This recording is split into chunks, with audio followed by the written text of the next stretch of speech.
Before we dive into today's episode, I have a few announcements. First of all, Island Treasures is now set up to receive fan mail. You can text the podcast directly through the link at the bottom of the show notes, and answers to fan mail will be provided in future episodes. Secondly, my guest today is Debbie Compton, and she is a return guest to the podcast from season 2, but also from the recent mini episode called Actionable Useful Information for Caregivers, No Fluff, which we released prior to her book being launched in early July 2024. So the beginning of this episode may be familiar to those of you who listened to the mini episode. Thirdly, you'll want to listen to the full episode as Debbie is offering a free giveaway near the end of the podcast. So stay tuned to find out more. Welcome to the Island Treasures podcast, a place for caregivers to hear encouragement from other caregivers who, by sharing their experiences, offer helpful information and resources for your caregiving journey. This podcast is brought to you by Alongside Caregiver Consulting, and I am your host and caregiver consultant, Alison Van Schie from beautiful Vancouver Island in British Columbia, Canada. Debbie Compton, a 3-time caregiver, certified caregiving consultant, advocate, educator, speaker, and author, is returning to the podcast to share exciting news along with what's been happening over the past couple of years since her first episode with the Island Treasures podcast called Voila Caregiver. So join me now as I welcome Debbie back to the podcast. Hey, welcome back, Debbie Compton. It's wonderful to see you again on the Island Treasures podcast. Thank you so much for inviting me back. It's my pleasure to be here. Yeah, I'm so excited. We have a lot of catching up to do because I think the last time you were on the show was a year and a half ago. So let's just remind the listeners, if you wouldn't mind, of your caregiving story. Sure. Well, I'm a 3-time primary caregiver. I cared for my dad who had Parkinson's till he passed in his home, my mother-in-law who had Alzheimer's till she passed in my home, and then since I have talked to you, my mother passed of vascular dementia in September. Oh, so So I sorry. have experience caregiving in three different types of dementia and in 3 different living arrangements and situations, and just a lot of experience. And then I got my certifications after 2 of my loved ones passed away. So I'm a certified caregiving consultant and a certified caregiver advocate, and I still educate for the Alzheimer's Association. I've been doing that since about 2017. Fabulous. So, That's a great yeah. recap. Very quick, and I think that's perfect. For those of you who might not remember Debbie, please go back and check the episode called Voila Caregiver, one of the most popular episodes, and also one that I refer folks to a lot because if they're new to caregiving, it speaks a lot to how to approach the caregiving journey. Awesome. Thank you. I'm glad to hear that. I didn't know that. Well, I didn't tell you. No, you didn't. That's why you come back for an update. You find out these things. Okay. Yeah. So the reason you're here today is to talk about a very exciting project that you just undertook. And I'm going to let you take the floor with this, Debbie, and just speak as much as you want about this project. Thank you so much. Well, it's kind of funny because I wasn't necessarily looking for something else to do. I have quite a few things on my plate, but I was really intrigued when Laura DeFranco of Brave Healer Publications reached out to me and asked me if I would like to be lead author on a caregiving book. And, I am all about supporting caregivers, and I've done a number of books before, 9 previously, but I've always done them by myself, and I had never done them in cooperation with others. But I am very big on collaboration, so I was super excited to say yes. And in the process of that, I rounded up 21 other individuals that I thought would be great to participate in this project. And I didn't limit it just to the US because I love diversity also. So I have a memory care expert from Israel. That's Rena Yudkowsky. She's fantastic. And then I have a couple of people from the UK participating, and I have 4 from Canada, and then the rest are from the US. And they're also diverse in their roles because I have 2 gentlemen who are caregivers for their wives. I have a wife who was a caregiver for her husband when the project started, and sadly, he passed away during the project. And then I have parents with children who have different types of disabilities or mental cognition issues and things like that. And also then people taking care of their parents. Another lady has just been a caregiver her entire life. She started off with family members, but then now she caregives for people that she doesn't know. She's a live-in caregiver that goes and stays with people for a set amount of time. So it's great because we have such a wide range of perspectives, and then their specialties are different too. We have a music specialist, a couple of them actually, talking about how to use music therapy as you're going through in dementia to make your life easier. And that's really what, as I was talking to each of these people, I was interviewing for the positions, and I was telling them my main goal is I want actionable, useful information, things that caregivers can use to improve their lives. I don't want fluff. I don't want, things that are not beneficial. And then this is not the place for your life story. We want to help people. So that was my primary goal. And in that, I also have another author who teaches you how to talk to your grandchildren about dementia when your grandmother has issues or grandparent. So we're covering all the different angles and a lot of different topics, all the way through to a death doula, talking about her services there and what they do and what to expect, how to travel with loved ones with dementia. And I mean, we've just got it, so much helpful information. I'm so excited about it. The name of the book is The Caregiver's Advocate, a complete guide to support and resources. And we are looking at a release date in early July. It'll be available on Amazon. And like I said, I'm super excited about it and just can't wait to hear all the benefits that people are receiving as they read through the book. Sounds fabulous. And it comes as no surprise to me that you didn't want fluff.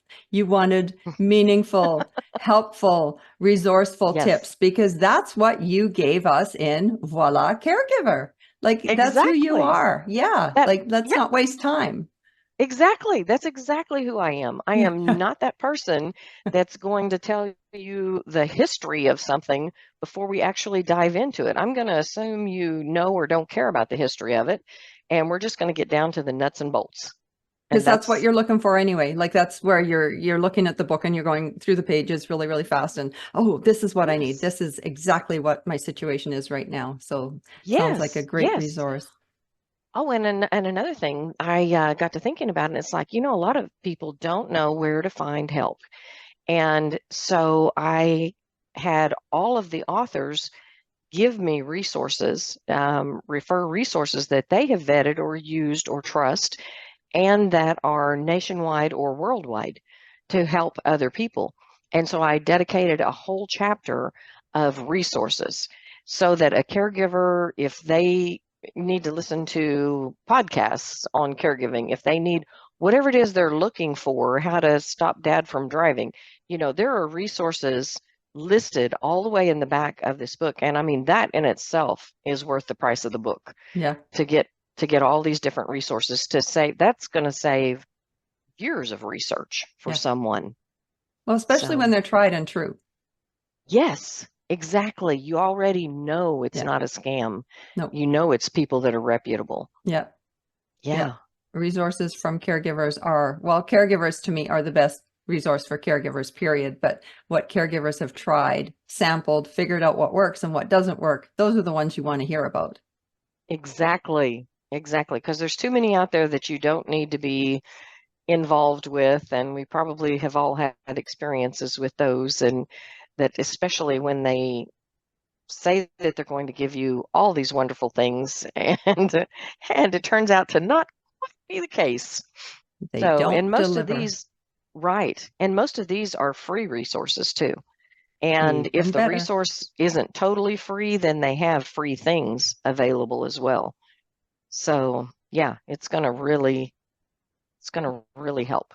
So it's a time saver and it's a Yes. cost saver. Yes.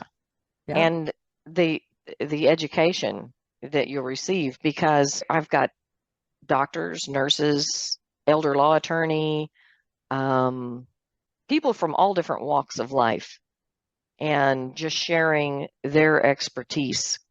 And the authors were so great to do that, so willing, because that was a part of the vetting process too.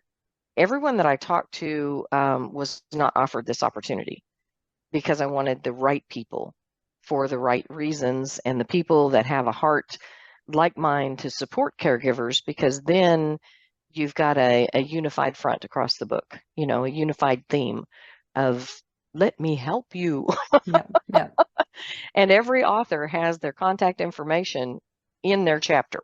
Perfect. So besides the full resource chapter at the back, you also have every author's contact information at the end of every chapter. Yeah. That sounds really good.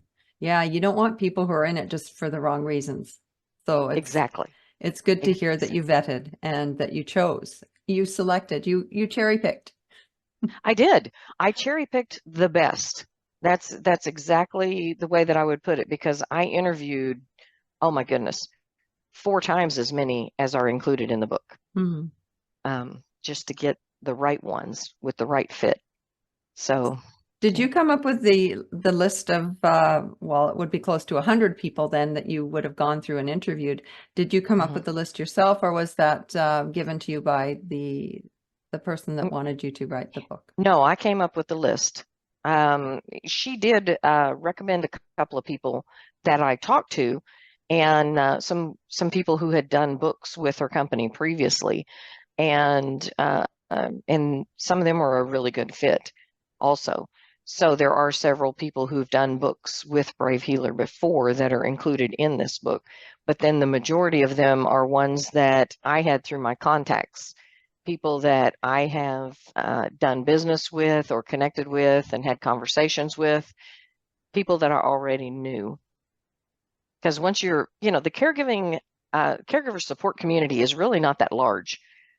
When you start looking at us, most of us kind of, after you've been in it for a couple of years, you kind of know the key players. We all kind of know each other.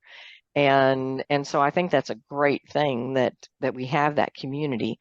And then I just reached out to new contacts as well to get to know them better first. And then if they were a good fit, then approached them with being in the book. So, Very cool. yay. So this book, how many pages would it be with all that valuable information in it? There's a lot of good information in it. There's actually 225 pages in the book. And so each chapter is roughly 10 pages long, to give you a little bit of a personal story at the beginning of it, or an example, and then actual strategies on the last half of things that you can put into use and that you can use immediately. Makes it applicable. Sounds great. Yeah. Yeah. Yeah. And that's the format for each chapter, by the way, because each chapter starts off with a little bit of story and then gives you actionable information. So, Yeah. So people can relate. yes, yes. Get to know a little bit who's talking to you, because there are a lot of different people, a lot of different personalities. So, Right. You don't have just one voice.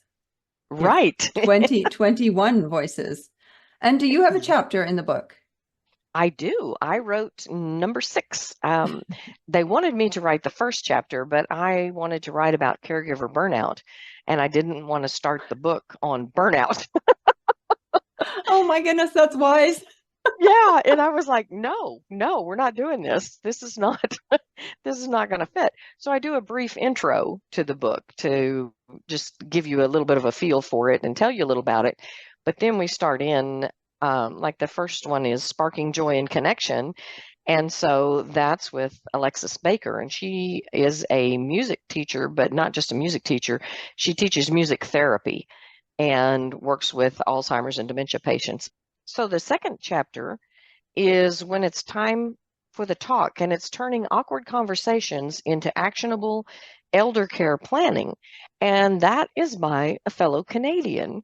Her name is Amy Friesen, and she runs the Tea and Toast. Isn't that a cute name? Yeah, it's I perfect. love the name of her company. So, Yeah. Well, the time of this recording is tea time. It's in the afternoon, and I think we both could do with a cup of tea right now. Maybe not the yeah, toast. Maybe we need the toast in the morning, but that's very cool yes. though that she calls it tea and toast. Yeah, I thought it was cute. So, and there are just so many. I mean, we've got how to build your support team, and Cheryl Kinney talks about that. I'm afraid if I go through here, I'm going to wind up leaving somebody out. But we also have all the legal documents and things that you're going to need that all caregivers need, and that's presented by Karen Alleghi. She's an attorney. But then we have Promoting Healthy Boundaries by Karen Shooter. Mine is Caregiver Burnout that I was mentioning. And because it's so important, all these topics are important. But caregiver burnout was something that I had not even heard of. I didn't know what it was. And I was full on experiencing it. And it's when you're just completely and totally mentally, physically, and emotionally drained and feel like you can't take another step. You can't go on. You've hit the end of your rope and you don't know what you're going to do. And it's because of those experiences and because I went through that that I'm so driven to support caregivers now, because I don't want them experiencing those same feelings, and I want to get to them and help them find help before they get to that point to Yeah, avoid it in their life. nobody wants to burn out. That's for sure. Right, And a lot of the right. fatigue really contributes to burnout. It does. It does. You're just exhausted because if you, especially if you have a loved one like my mother-in-law was, who didn't sleep at night hardly at all. And so when she's up all through the night, you have to be up too because you don't know what she's doing. Yeah. And for She's more always up on to that, something. you can listen to Voila Caregiver. Yay! It was about 2:30 in the morning and I heard her rustling around in the kitchen. So I dragged myself out of bed. I was so tired. And this is before, and this is also the reason that we created a bed alert system that worked for us, because we needed to know as soon as she was getting out of bed, not when I heard her rustling around in the kitchen. But I walked into the kitchen to see her with a long bread knife, and she was eating a piece of pie off the end of that knife. Terrified me. It just scared me to death because so many things could have gone wrong in that moment. And that was one of her most memorable. And her other memorable incident that created us to cause a better um, keep her in the house system, a better front door system, was because 2:30 in the morning, I hear the front door, I hear the little ding ding because she'd opened the door and she's scooting down the street. This is a little woman who could barely walk. You know, she walked super slow, but she is just scooting down the street as fast as she can go, totally naked at 2:30 in the morning. So thankfully, my neighbors were asleep and I was able to get her back in the house. But oh my goodness. So that's how I became more creative at developing things that made it safer for my mother-in-law, because it also helped me to rest better and Yeah. then avoid embarrassment. Yeah. Yeah. Yeah. Wow. I do Yeah. remember the knife story from Ah, the okay. episode. Yeah. And maybe escaping the house in the middle of the night, maybe. But wasn't that something that is how you became a caregiver? Wasn't it your mother was left out in the cold or something? Oh, my mother had an incident like that. Yeah, where that was later when we had to place her into a memory care facility. And actually, this was before the memory care. This was a nursing home. And so we had to place her in the nursing home because she was passing out and she outweighed me, and I'd put her on my shoulder and then the two of us would go down to the floor. And her doctor said, "This is not a good situation. This is not sustainable." So I cried and cried and cried. And then we put her into a facility. So this was during COVID, and they had certain wings blocked off. They didn't want, they didn't want to infect the others, and they were trying to keep COVID out and all this kind of stuff. So what they did was they made a smoking area out the end of her hall. And supposedly this door was locked and you had to enter a code to be able to get out. Only someone, when they came back in, didn't double check that the door sealed, and it did not. And so she got up in the middle of the night, pushed on the door, got outside. It was raining and everything. And of course, when she went outside, then the door locked and she couldn't get back in. No one knew she was outside. Oh, And it was terrifying. She slipped, she fell. We wound up taking her to the hospital. And I changed her places too, right after that, because she was out there for a couple of hours wow. in the middle of the night. So you So, moved her to a different home we did, where you but felt she that was was, safer. oh yeah, they smaller facility, better eyes on, better care. Hmm. Yes, they were fantastic. But that was after, probably 17 years of caregiving that we had to put her into the facility then, because she was very high functioning before that. And just a happy little camper and just a joy to be around. She brightened rooms wherever she went. And she did that to the end, even when she lost the ability to speak and didn't recognize me anymore. It was very hard for me. But that's something that God used, because I heard the words that I have told other people, and those words came back to me. Your mom still loves you. Hmm. She's confused about the connection, but she still loves you, and you'll always be in her heart. And all these things were just going through my head, and I was like, okay, okay. But I had to move it from my head down to my heart Yeah. so that I could accept it. And then when I did, then I became my mission to make mom smile Yeah. and make her laugh. Hmm. And so that's what I would do. And I bring her strawberry shakes. I'd bring her candy. I don't care. Who cares about diabetes at this point? She's towards the end. She can't even speak hardly at all anymore. Doesn't make any kind of sense. And we'd have a great time, because I'd kneel down in front of her and wait until she made eye contact, until she could see me. And then I'd make a crazy face at her Hmm. and puff out my cheeks and cross my eyes or whatever. And she would just laugh. And then she would make a funny face back at me. And we'd laugh and laugh. And that was good. Yeah. That was very good. Those were precious moments that we had together without communication, without verbal communication. Yeah. Yeah. You could definitely communicate. You could definitely Yes. communicate still, but yeah. Yes. Yeah. Absolutely. So You you're just have such to a get creative. you're such a good storyteller. Like I want to use this time for more Debbie, like I know Thank we're you. mostly talking about the book, but the book is a great idea and a great resource by the sounds of it. And yeah, so in order to get a signed copy, we would have to get like 21 signatures. If you want to, yeah, that would be a little challenging. I didn't think about that one before. That's a good thought. You know what? That would be a great book tour, because you'd have to go to all the places where your Yes. authors are from, and Oh, maybe wow. do a signing with them. And wow, that would be a Yeah, really neat book that tour, would book be launch. an endeavor. That would be costly. Yes, if they want, I can sign one if they're okay with that. They can reach out to me at my email address, and I'll sign a copy and send it out from here. But yeah, I don't have one with all 21. That would be, what a fun party that would be, to gather everyone into the US and say, okay, here we go. So Debbie, you said that this book is going to be available in July. So Yes. available in what kind of format?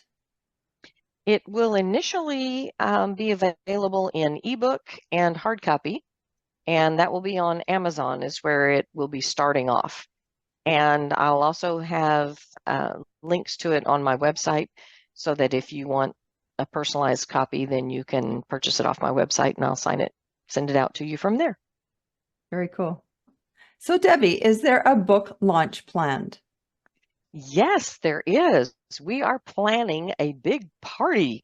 It's going to be July 8th online, and it's going to be a lot of fun. I don't know for sure what all we're going to be doing. That's something that I didn't do with my other books. So I'm super excited about it. I think it's kind of, all the authors pulling them all back together and just really celebrating the completion of the project, and hopefully then it's bestseller status. That's great. That's a great Yeah. goal. Yes. So Yes. That's what July we're going for. July the 8th is going to be a very meaningful date in your life. That's awesome. Yes. Very Yes. cool. So are some of the authors that are contributing, are they first-time authors? Yes, several of Ooh, them have never written before. wow. And that was the great thing, too, with Brave Healer. They taught us how to put it together and how to write it, because I had several people who were really concerned about that, about not having written before. But as we got to talking through it, it's like, well, you have an email list, so you are writing, or you're doing blog posts, that's writing. So people tend to not give ourselves enough credit sometimes for the skills that we do have and that we do know. Yeah. And with a little guidance, it turned out great. Reading the chapters, sometimes you laugh, and sometimes you laugh and then you cry, and then you laugh a little bit again. But I think that's the secret, which I'm sure I shared in an earlier podcast, was that you're surrounded by so much negativity as a caregiver, and it's easy to see the negative. But the way to find happiness is to focus on the joy. Look for the good that's still there and focus on the good. And then you can get through it a lot easier. You can be a lot happier, and you can avoid that burnout. Yeah. I remember the mismatched shoes that your mom and your mother-in-law were wearing when you were so Yep. proud of yourself for getting them together to an Yep. appointment, and you had to count it as a win. It didn't matter that they weren't dressed properly. E- Exactly. You have a good memory. Yes, that was going to the eye doctor. Yeah. Yes. I was like, woo, we won. And then, oh my goodness, how did I do that? You know what? Nope. We still won. Yeah. Took We it as a got win. here. Yeah. That's Yeah. right. Yeah. Celebrate. Yeah. Exactly.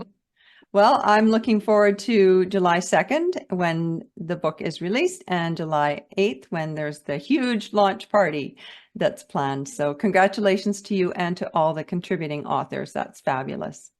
Thank you so much. It was a lot of fun doing it. Collaboration is wonderful. And I'm just excited to hear all the stories and all the ways that it's supporting caregivers, because that's our main goal. So thank you And so much. you're very welcome. Is there an opportunity for feedback for folks? Would it Yes. just be through the emails of each of the authors, or is there a central kind of response email that Well, they the can send to? the best way to support an author on that has a book on Amazon or anywhere else is to write a review, because everyone reads reviews these days. Before I buy something, I look and see what other people are saying. Before I book a vacation, I look and read the reviews. It's the same with our book. So if you read it and you enjoy the book, please leave us a review, because that will help build confidence for other caregivers, and it will cause more people to trust what we've written and purchase the book and then be helped. So reviews are great. And then if you send a review directly to the authors, because you'll have all their contact information, I know they would love it. Everyone likes to hear that you're actually making a difference, especially when that's your goal. When that's your life work, it means a lot. I know that I answer each person individually, because I just appreciate it so much when I hear back from people about about how much they've appreciated, whether it's a blog post or an email or whatever it is. Or a podcast? Yes, or a podcast. Don't you love it when people say, "Oh, I enjoyed that"? Yeah, it's Makes you feel awesome. good. It Yeah, does. you're making Yeah. a difference. Well, Debbie, the book is really exciting, and I'm so glad that you wanted to share that with the listeners. And hopefully we get a lot of responses and a lot of readership from this time that we've spent together. But I'd also like you to update what's been happening in the past year and a half since you made your first appearance on the Island Treasures podcast. Okay, well, a lot has actually gone on. I created a journal for my teenage granddaughter now. That's called the Lovable Llama Journal. And it has a picture of a colored llama on every page, and then gives little starters for you too to journal, because particularly post-COVID, there's a lot of emotions going on with kids, and sometimes they don't know how to deal with those emotions. They don't know how to convey that to people. And so just out of awareness of that and seeing the numbers that are just horrific on teen suicide and things like that, I wanted to create something to make sure that she had a place to write down her thoughts, write down her emotions, get it out and release it to the page, because it's very therapeutic. So I created that predominantly for her. Of course, it's for anyone else who wants to use it as well. And then my mom passed away in September, this past September, and it really surprised me, because when my dad passed away, I mean, I was definitely sad, and you're upset and all the things, but I couldn't totally fall apart because I still had my mother-in-law and my mom to take care of. And then my mother-in-law passed away, but I still had mom to take care of, so I couldn't completely, I felt like I couldn't. I should have, obviously, but I didn't. And so when my mom passed away, it hit me like a ton of bricks, because here's a 20-year caregiving span coming to an end, and a complete change. And I was kind of lost. It's like, who am I? What do I do now? But the surprising thing to me too is that it wasn't all emotional. It hit me physically. I was physically drained.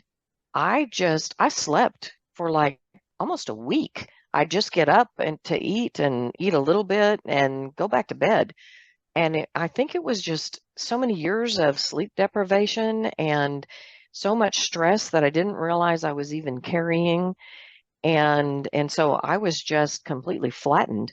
And the interesting thing too was that I was supposed to start this book right as mom was dying.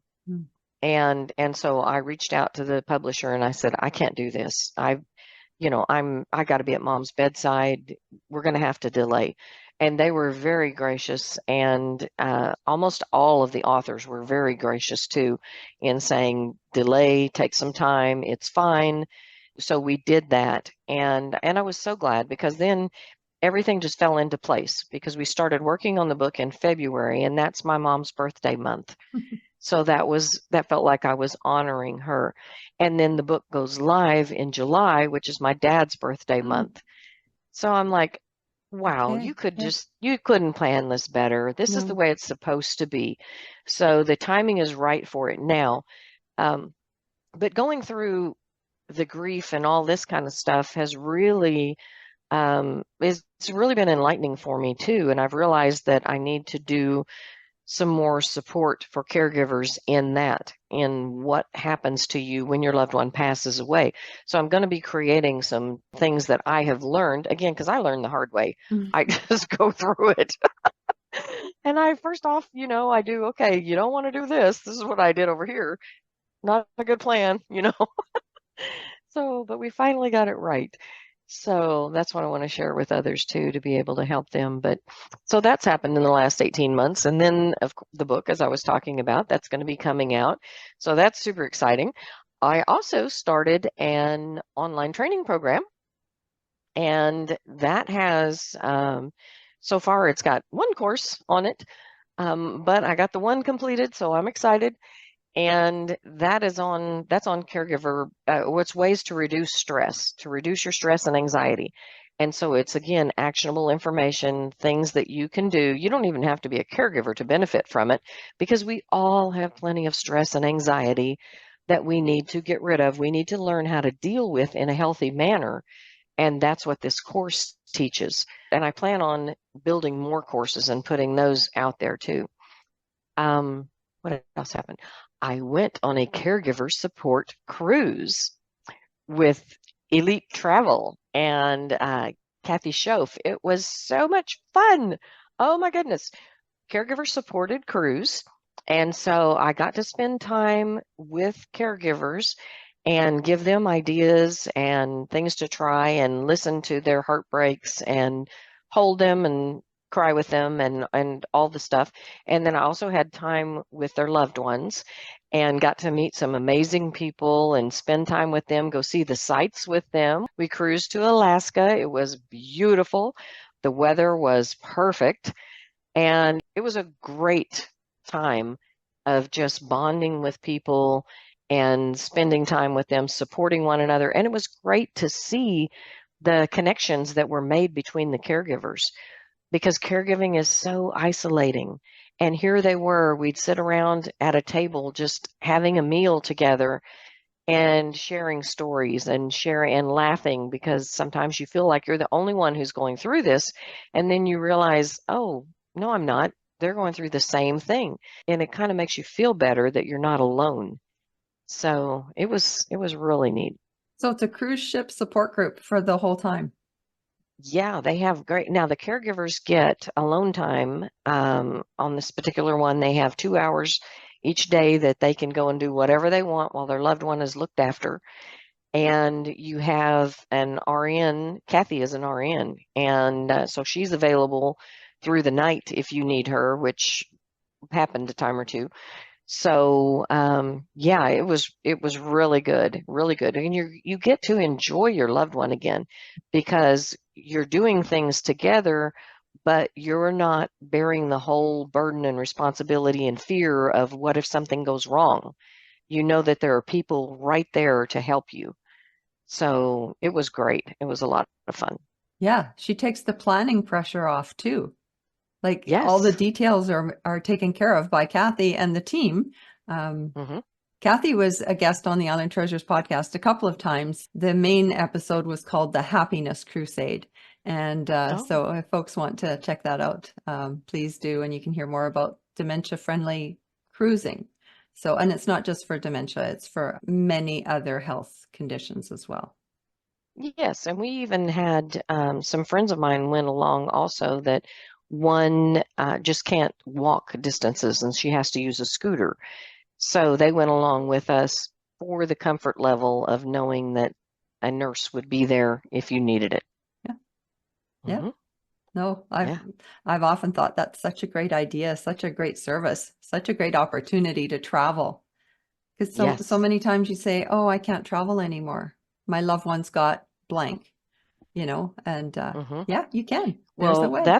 that's when they need to read the chapter in our book that is Well written done. by, Good plug.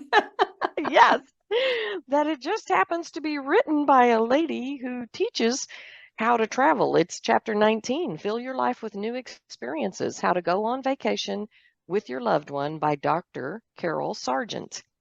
And she's Fabulous. in the UK and she teaches people and she hosts retreats where you bring your loved one and they just take care of everything. They handle everything. It's really a cool service. There are a lot of resources for caregivers now. There haven't Yes. always been, but now there's a greater awareness of the needs of caregivers. But caregivers still need to know who to trust and where to find those resources. And again, that's where the book comes in. Yes, exactly, because you have a whole chapter full of resources that have been fully vetted that you can use and on a wide range of topics too. Well, and I'm just envisioning there could be definitely a second edition as Hmm. more situations need to be written about. And yeah, Yeah, because there's so many different things. It was really difficult to narrow down what topics we wanted to include in the book. It was really kind of boiled down to me, but I enlisted the help of several others saying, I don't want this to be all me. You have a lot of expertise too. Am I covering all the bases? What do we need more information on? And I think that anytime you use community brain, you're going to get better coverage. And yes, we could have easily written a second book with everyone talking about a different topic because there's so much to caregiving. I oh, don't think it can be contained in no. one book. If you've met a person with dementia, you've met one person with dementia. If you've met a caregiver, you've met one caregiver. Like everybody's Yes. life is so individual, and yet there's so many similarities or can be, and the Yes. resources need to be shared. Yes, I agree with that completely. Completely. There's a lot of similarities between the diseases. There are similarities between caregivers, but we're not all in the same boat. No. Well, thanks, Debbie. It's been great catching up with you and hearing what's been happening over the past almost 2 years, especially with the book. And let's just do a brief recap of the book one more time for the listeners. The name of the book is The Caregiver's Advocate, A Complete Guide to Support and Resources, and it will be available on Amazon in early July. So everyone needs to go out and grab a copy. It will help you all throughout your caregiving journey, regardless if you're at the beginning, middle, or the end. And the ending chapter that I talk about is that we're not all in the same boat, because everyone's journey is a little bit different. So your support is a little bit different, which is why you'll want to look at that resource chapter and find the resources that best meet your needs, or reach out to the person that best meets your needs. And I have a special surprise for your listeners. I have a free gift for them. If they would like to receive a copy of 10 Ways to Reduce Your Stress, then that link will be in the show notes, and they can just go and pick up a copy of it. And this is not supplements or anything they have to buy. This is 10 things you can do to reduce your stress. Thank you. That's very generous. And I hope a lot of the listeners click that link in the show notes. Thanks Thank so you much so for much. today. Thank you. I enjoyed being here. Good to see you. Been great to see you again. Take care, Debbie. Debbie has so much to offer because of her personal experiences with caregiving. Writing books and now collaborating with 21 authors has resulted in yet another useful resource for caregivers. And in addition, she has begun to create courses to help equip caregivers. Debbie's personal experience with caregiver burnout drives her to help others find help before they reach the point of burnout. Even though she admits she learned the hard way, she wants to help others so they don't have to. And so it comes as no surprise that her number one goal is to support caregivers. If you find yourself in the midst of your own caregiving journey and need some of her support, you can check out Debbie's website, thepurplevine.com, or you can tap into alongsidecaregiverconsulting.ca or Alongside Caregiver Consulting's Facebook page or Instagram account. And if you'd like to share your story as a guest on the Island Treasures podcast, please contact me by email, either through my website or at alongsidecaregiverconsulting@shaw.ca. And thank you for tuning in today. And to Debbie Compton, thank you for sharing your caregiving story, your updates, and resources, including your new book, The Caregiver's Advocate, A Complete Guide to Support and Resources, and for offering the listeners a free giveaway. If you want to send a text to Island Treasures about this episode, be sure to click the link in the show notes. And if you don't want to miss future episodes, be sure to subscribe to the Island Treasures podcasts. See you next episode.